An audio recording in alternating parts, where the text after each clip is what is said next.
Study IQ IAS, अब तैयारी हुई अफोर्डेबल। नमस्कार दोस्तों ये तो आप सब जानते ही होंगे कि कल भारत ने एक बहुत बड़ा कारनामा किया है। भारत का पहला हाइपरसोनिक मिसाइल, इसकी सक्सेसफुल टेस्टिंग की गई है DRDO के द्वारा। लेकिन इसका परिणाम क्या होगा? यहाँ पर जो हमारे नेबरिंग कंट्रीज हैं, स्पेशली पाकिस्तान, उसका जो ब्लफ है, न्यूक्लियर ब्लफ, उसको कैसे ये रोक सकेगा, उसको थोड़ा सा हम समझने की कोशिश करेंगे कि क्या स्पेशल है इस पर्टिकुलर मिसाइल के अंदर, क्यों ये भारत के लिए इतना खास है। काफी कुछ जानने को है, चलिए आगे बढ़ते हैं। लेकिन उससे पहले मैं आप सबको बता दूं कि आप में से जो भी लोग अगले साल 2025 में UPSC का प्रीलिम्स देने वाले हैं, उनके लिए स्पेसिफिक जो बैच है SIP प्लस, वो यहाँ पर लॉन्च हो चुका है। या अगर आप इसको ज्वाइन करना चाहते हैं तो लिंक दिया है कमेंट सेक्शन में, यूज करिए ये कोड अंकित लाइव ताकि आप मैक्सिमम डिस्काउंट ले सकें। और इसके अलावा अगर आप MCQs अटेम्प्ट करना चाहते हैं तो मेरे इंस्टा पेज पर जा सकते हैं, वहां पर स्टोरीज में जितने भी MCQs हैं उसको भी आप अटेम्प्ट कर पाएंगे। चलिए शुरुआत करते हैं और सबसे पहले ये देखते हैं कि एग्जैक्टली हुआ क्या है।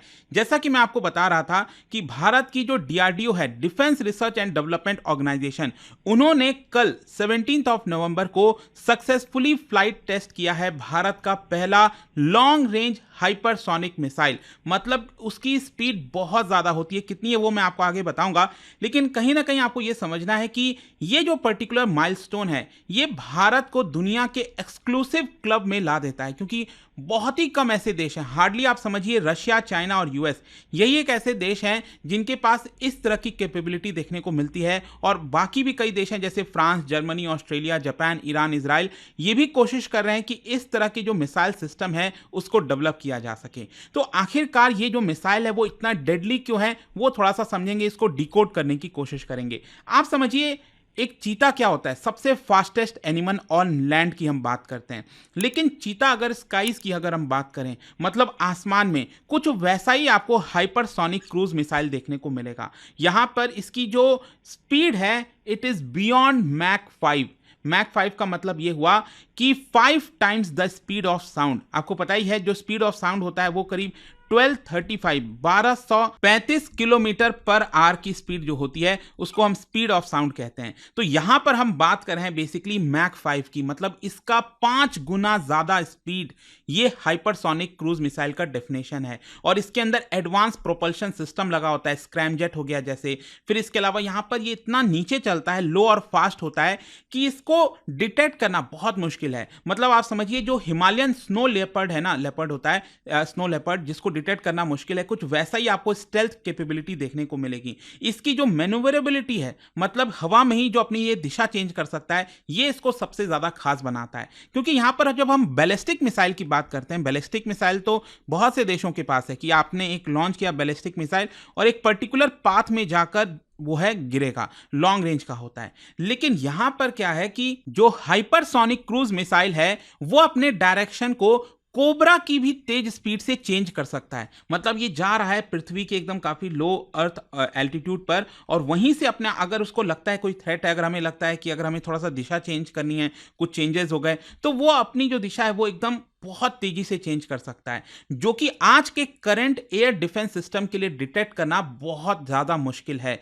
मतलब यहां पर आप समझिए जो रडार है ना आज के डेट में अवेलेबल, तो रडार क्या करते हैं, वो सिग्नल भेजते हैं जो कि अगर कोई मिसाइल आ रहा है तो उसको डिटेक्ट कर लेते हैं। तो एक तो क्या है कि ये इतना लो एल्टीट्यूड पर रहता है कि उसको डिटेक्ट करना मुश्किल है और बहुत तेज स्पीड होती है। मतलब यहां पर अपना जो डायरेक्शन वगैरह है वो चेंज कर सकता है, जिसकी वजह से रडार्स वगैरह को ये काफी इजिली जो है भेज सकता है। और इसके अलावा यहां पर इसकी जो हीट है, ऑब्वियस सी बात है, आप सोच के देखिए इतने तेज स्पीड से अगर कोई मिसाइल जा रही है उसमें कितना ज्यादा हीट जनरेट होता होगा। बट दुनिया में कोई भी ऐसा दूसरा मिसाइल नहीं है जो कि इस स्पीड को मैच कर सके, उसको मैच करके डिस्ट्रॉय कर सके। तो क्वेश्चन अब यहां पर यह आता है कि जो दुनिया में करंट डिफेंस सिस्टम है, चाहे आप S-400 की बात करिए, कोई भी जो डिफेंस सिस्टम है, वो इसके सामने फेल क्यों हो जाता है। बेसिकली क्या है कि कोई भी डिफेंस सिस्टम का मेन मकसद क्या होता है और उसकी जो कैपेबिलिटी होती है कि जो लीनियर थ्रेट है, कोई ड्रोन आ रहा है या फिर कोई बैलिस्टिक मिसाइल आ रहा है, उसको वो डिटेक्ट करे और उसको डिस्ट्रॉय कर दे। लेकिन हाइपरसोनिक क्या, ये अपने आप में ही अलग लीग में चलता है। इस मिसाइल की कैपेबिलिटी है that is to dodge, weave and outpace defence, जो कि करंट टेक्नोलॉजी में अगर आप देखोगे तो हाइपरसोनिक मिसाइल्स को डिटेक्ट करना अगेन बहुत ज़्यादा मुश्किल हो जाएगा। ये कुछ वैसा ही है जैसे आप समझिए कोई पुराने जैसे कैलकुलेटर होते थे, पुराने जो मशीन्स होती थी, उसको आप कंपेयर करो आज के मॉडर्न ज़माने के सुपर कंप्यूटर से, तो वो आपको इतना बड़ा डिफरेंस देखने को मिलता है। अब क्वेश्चन ये है कि नेबरिंग कंट्री के कॉन्टेक्स्ट में ये भारत के लिए क्यों इतना ज़्यादा इंपॉर्टेंट हो जाता है। ये एक बहुत बड़ा शील्ड का काम करेगा and specially let me tell you Pakistan आपको पता है हमेशा से न्यूक्लियर जो एक दावा है न्यूक्लियर का कि हमारे पास भी न्यूक्लियर मिसाइल है, हम दाग देंगे। भारत ने अगर कुछ भी करने की कोशिश की तो हमारे पास न्यूक्लियर मिसाइल है। अक्सर आप उनके पॉलिटिशियंस के द्वारा ये बयान सुनते होंगे, वो बचकाना जो बयान होता है। लेकिन आपको समझना है कि ये जो एक डिटरेंस का काम करेगा, इसने एक पूरा एक बड़ा पैराडाइम शिफ्ट कर दिया है। मतलब कारगिल युद्ध के पहले अगर आप देखिए तो यहां पर दोनों देशों के द्वारा जो टेस्टिंग की गई थी न्यूक्लियर वेपन्स के बाद, एक पहले भारत ने किया, उसके बाद पाकिस्तान ने किया। तो ऐसा लग रहा था कि दोनों के पास एक एक है, तो ऐसा कोई दोनों देश एक दूसरे के ऊपर शायद अटैक ना करें। लेकिन अब क्या है कि इसकी वजह से जो शिफ्ट आया है, क्योंकि किसी भी वॉर में क्या होता है ना, यहां पर टाइम और स्पीड ये बहुत ज्यादा मायने रखती है। आप जस्ट इमेजिन करके देखिए कि हमारे देश से एक हाइपरसोनिक मिसाइल जो है वो लॉन्च हुआ किसी पर्टिकुलर एरिया से पाकिस्तान की तरफ, और आप अपने पॉट से चाय निकाल ही रहे हो अपने कप में, उसके पहले ही उसने जाकर टारगेट पर जो है अटैक भी कर दिया। तो वो स्पीड बहुत मायने रखती है कि पाकिस्तान सोचेगा कि हम कैसे काउंटर अटैक करें, उसके पहले ही ये जो हाइपरसोनिक मिसाइल है वहां पर जाकर अपना काम पूरा कर देगी। तो इसी की वजह से ये बताया जा रहा है कि अभी तक ये जो न्यूक्लियर ब्लफ चलता था पाकिस्तान, उसमें एक बड़ा शिफ्ट ला देगा। वो कहीं ना कहीं अब आपको लैंग्वेज में चेंज देखने को मिलेगा। भारत ने ये जो हाइपरसोनिक मिसाइल की टेस्टिंग की है। फिर इसके अलावा जो हमारा दूसरा पड़ोसी देश है भारत के लिए इंपॉर्टेंट, दैट इज चाइना। तो चाइना के पास ये कैपेबिलिटी है, लेकिन भारत ने भी ये प्रॉपर टेस्टिंग करके दिखा दिया है कि हम आपसे पीछे नहीं हैं, कि अगर आपके पास ये है तो भारत के पास भी कैपेबिलिटी आ गई है, तो आप अपने आप को ज़्यादा बड़ा मत समझिएगा। तो ये बहुत इंपॉर्टेंट हो जाता है अगेन नेबरिंग पर्सपेक्टिव से, हमारे डिफेंस के पर्सपेक्टिव से।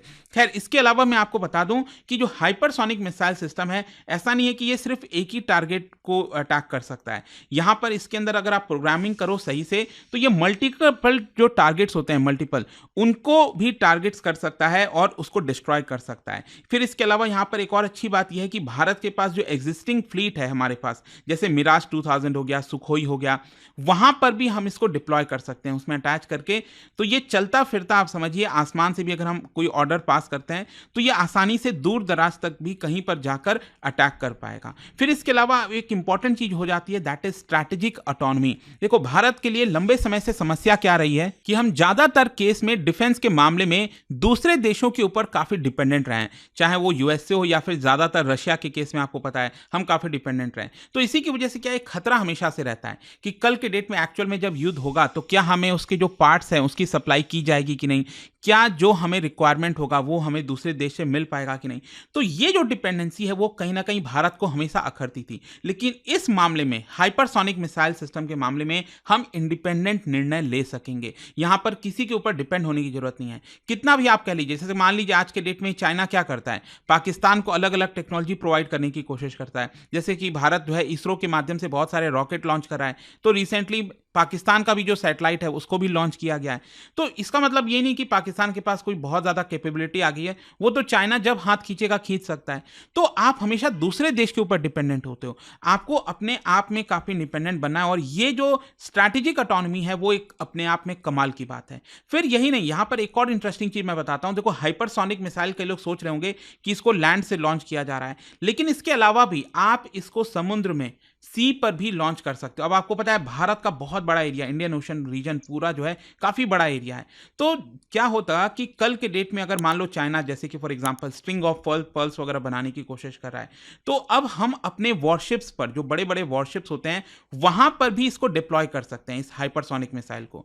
और सामने वाले जो दुश्मन देश हैं, जो नेवी है, वो जब आएगी इंडियन ओशन के करीब, तो उसको पता होगा कि हमारे पास ये कैपेबिलिटी है, तो वो 10 बार सोचेगी हमारे टेरिटरी में एंटर करने से पहले। तो लैंड टू सी आप समझिए जो हाइपरसोनिक कंट्रोल है वो भारत के पास आ चुका है। अब क्वेश्चन ये है कि आगे क्या? देखो, आगे फॉरवर्ड बताया जा रहा है कि जो हाइपरसोनिक मिसाइल्स है हमें उसको अलग अलग प्लेटफॉर्म पर अच्छे से डिप्लॉय करने की सोचनी चाहिए। मतलब लैंड पर तो जरूरी है ही है, साइलोज में जहां जहां पर भी इसको डिप्लॉय करना है, फिर इसका एयर लॉन्च कॉन्फ़िगरेशन उसको लगाना है, सबमरीन के माध्यम से क्या हम इसको लॉन्च कर सकते हैं। तो ये कई सारी चीजें हैं जो भारत फोकस करेगा आगे आने वाले समय में। और इसके अलावा यहाँ पर आज के डेट में एआई ड्रिवन जो सिस्टम है उसके साथ हम कैसे इसको कनेक्ट कर सकते हैं। रियल टाइम जो C4ISR है, बेसिकली जो command control communication computer intelligence surveillance reconnaissance, इनके साथ इस पूरे सिस्टम को अगर हम सीमलेसली जोड़ देते हैं तो कोऑर्डिनेशन कल के डेट में काफ़ी अच्छी हो सकेगी।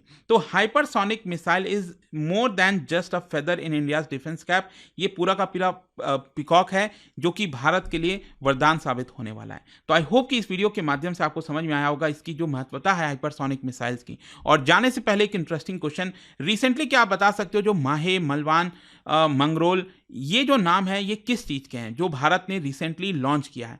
इसका राइट आंसर आप सबको पता है, मेरे इंस्टाग्राम पर तो मिलेगा ही, वहां पर अगर आप नहीं हो कोई बात नहीं, टेलीग्राम से ले सकते हैं इसका सही उत्तर। मैं कई सारे जो MCQs हैं वो यहाँ पर स्टोरीज में डालता रहता हूँ। अगर आपको PDF है तो टेलीग्राम पर आइए, अलग अलग सोशल मीडिया पर आप जुड़ पाओगे। और जैसा मैंने आपको बताया, अगर आप UPSC की तैयारी कर रहे हैं अगले साल, जो हमारा प्रीलिम्स बैच है उसको ले सकते हैं यहाँ पर by using this code Ankit live to get maximum discount. And I hope की वीडियो आपको पसंद आया होगा। मिलता हूँ आपसे next time. Till then, thank you very much, see you soon. Study IQ IAS, अब तैयारी हुई अफोर्डेबल।